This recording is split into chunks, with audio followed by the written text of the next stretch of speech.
बुद्ध के हजारों शिष्य थे। जब उनका कोई शिष्य बुद्धत्व को प्राप्त हो जाता तो वो उसे किसी एक दिशा में भेजकर वहां के लोगों को जागरूक करने और ज्ञान देने के लिए जाने की आज्ञा देते थे। बुद्ध का एक शिष्य बुद्ध के संदिग्ध में 6 वर्षों से था। वो एक दिन महात्मा बुद्ध के पास आया और बुद्ध से कहा, हे बुद्ध, मुझे आपके पास है 6 साल हो गए। मेरे बाद कितने शिष्य आए, उन्हें आपने इस बीच किसी एक दिशा में ज्ञान देने के लिए भेजा, लेकिन मुझे अभी तक नहीं भेजा। क्या मुझे अभी तक बुद्धत्व प्राप्त नहीं हुआ? बुद्ध मुस्कुराए और बोले, यह तो तुम्हें खुद समझना होगा कि तुम्हें बुद्धत्व प्राप्त हुआ है या नहीं। शिष्य बोला, हे बुद्ध, आपने मुझे इन 6 सालों में जो भी उपदेश दिया, मुझे वो सब याद है। आपकी बताई एक एक बात मुझे याद है। आप मुझसे भी पूछ सकते हैं, मैं आपको हर उत्तर देने के लिए सक्षम हूं। आप मुझे एक मौका तो दे ताकि मैं किसी भी दिशा में जाकर लोगों को आपके ज्ञान के बारे में भी बता सकूं। बुद्ध ने कहा, ज्ञान की बातों को याद रखने से कुछ नहीं होता जब तक आप उसे अपने आचरण में न लाओ। जब तक आप किसी भी चीज को अपने आचरण में नहीं लाओगे, तब तक आप दूसरों को नहीं कह सकते कि वो उसे अपने आचरण में लेकर आए। शिष्य ने कहा, जो भी हो, कृपया आप मुझे एक मौका दें। आप मुझ पर भरोसा रखें। मैं सभी को अपने ज्ञान से प्रभावित कर सकता हूं। मैं लोगों को ऐसी बातें बता सकता हूं जिससे उनके जीवन में शांति आएगी और वो शांतिपूर्ण अपना जीवन जी सकेंगे। बुद्ध ने कहा, अभी तुम तैयार नहीं हो। जब तुम तैयार हो जाओगे, मैं तुम्हें खुद सही मार्ग पर जाने के लिए कहूंगा। शिष्य ने कहा, क्यों बुद्ध? आपने मुझे इन 6 वर्षों में इतना भी ज्ञान नहीं दिया जिससे मैं लोगों को प्रभावित कर सकूं। बुद्ध ने कहा, ठीक है, तुम पूर्व दिशा की तरफ जाओ। वहां तुम्हें एक गांव मिलेगा, उससे तुम भिक्षा मांग कर लाओ और वहां के लोगों को अपने ज्ञान से मदद करना। कल सुबह तुम वहां अकेले जाना और शाम को आकर मुझे बताना तुमने कैसे वहां के लोगों की मदद की। वह शिष्य ये सब सुनकर बेहद खुश हो गया और बुद्ध का आशीर्वाद लेकर चला गया और वह रात भर ज्ञान समेटता रहा और मन ही मन सोच रहा था कि मैं कल ऐसे ज्ञान की छाप छोड़ूंगा कि वहां के लोगों के साथ बुद्ध भी मुझसे प्रभावित हो जाएंगे। सुबह उठकर ओ महात्मा, बुद्ध को प्रणाम करने गया। उन्हें प्रणाम कर वह पूर्व की तरफ निकल गया। शाम को जब वह वापस आया तो बुद्ध ने देखा कि उस शिष्य के माथे पर चोट लगी है और खून बह रहा है। बुद्ध ने उसे पट्टी की और पूछा, तुम्हें यह चोट कैसे लगी? शिष्य ने कहा कि बुद्धि वहां के लोग बेहद दुष्ट हैं, उन्हें जरा भी बुद्धि नहीं है। मैं उस गांव में भिक्षा लेने गया, पर किसी ने मुझे भिक्षा नहीं दी। सब मुझे गालियां दे रहे थे। एक व्यक्ति ने तो मुझे भी भिक्षा तो दी, लेकिन नीचे फेंक कर और कहा, इसे उठा लो। मैंने उन्हें काफी समझाया, लेकिन वह मेरी बात सुनने को तैयार ही नहीं थे। उल्टा उन्होंने मेरे साथ हाथापाई की, जिससे मुझे चोट लग गई। हे बुद्ध, आप मुझे दूसरी जगह भेजें जहां के लोगों में बुद्धि हो, इस तरह ना हो। बुद्ध उसकी बात सुनकर मुस्कुराए और बोले कि अगर तुम्हें दूसरे गांव में भी ऐसे ही लोग मिले तब तुम क्या करोगे? शिष्य ने कहा, हे बुद्ध, ऐसे लोगों को कोई ज्ञान नहीं दे सकता। वह लोग अज्ञानी हैं, उन्हें कौन समझाए? बुद्ध ने कहा, वह लोग अज्ञानी नहीं बल्कि ज्ञानी हैं। उनके पास बहुत बुद्धि है, परंतु उनके पास खुद का ज्ञान है। अब अगर तुम किसी दूसरे के ज्ञान को चोट पहुंचाओगे तो वह कुछ तो कहेंगे ही।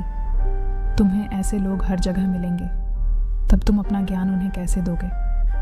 बुद्ध ने शिष्य को कहा कि आज तुम आराम करो, कल शाम को मेरे पास आना। शिष्य बुद्ध को प्रणाम करके चला गया। अगली शाम जब वह वापस बुद्ध के पास आया, तब वहां एक और बुद्ध का शिष्य मौजूद था। उनके हाथ में चोट लगी हुई थी। बुद्ध ने उस शिष्य के हाथ पर चोट देख उस पर पट्टी की और उस शिष्य से पूछा कि तुम्हें यह चोट कैसे लगी? शिष्य ने कहा, हे बुद्ध, आपने पूर्व के एक गांव में मुझे जाने के लिए कहा था, वहीं मुझे यह चोट लगी। बुद्ध ने कहा, वहां तुम्हारे साथ क्या क्या हुआ, तुम मुझे बताओ।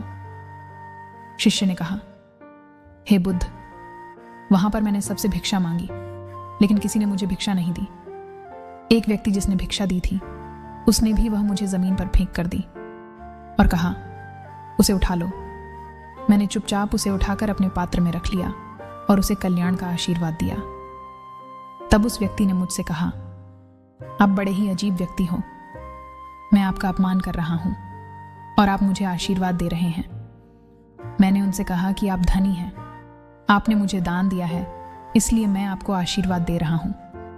फिर वहां से मैं आगे गया तो कुछ लोगों ने मुझे वहां से जाने के लिए कहा। उन्होंने मुझे कुछ अपशब्द कहे और मुझ पर कुछ पत्थर फेंके, जिससे मुझे चोट लग गई।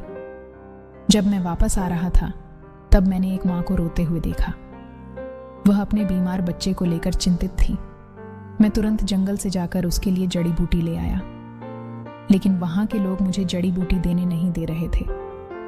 फिर मैंने उनसे विनती की कि वह मुझे उस बच्चे का इलाज करने दें। उसके बाद वो जैसा कहेंगे मैं ठीक वैसा ही करूंगा। फिर जिस व्यक्ति ने मुझे भिक्षा दी थी उसने गांव वालों को समझाया। तब उन्होंने मुझे उस बच्चे को जड़ी बूटी लगाने दी। उसके बाद वह बच्चा ठीक हो गया। फिर गांव वालों ने मुझसे अपने किए गए अभद्र व्यवहार के लिए क्षमा मांगी और मुझे धन्यवाद कहा। फिर मैं वहां से वापस आ गया। हे बुद्ध, आपसे एक विनती है। उस गांव के लोग बहुत भोले भाले और सीधे हैं। क्या मैं रोज उसी गांव में जाकर भिक्षा मांग सकता हूं? यह सभी बात वो पहला शिष्य भी सुन रहा था।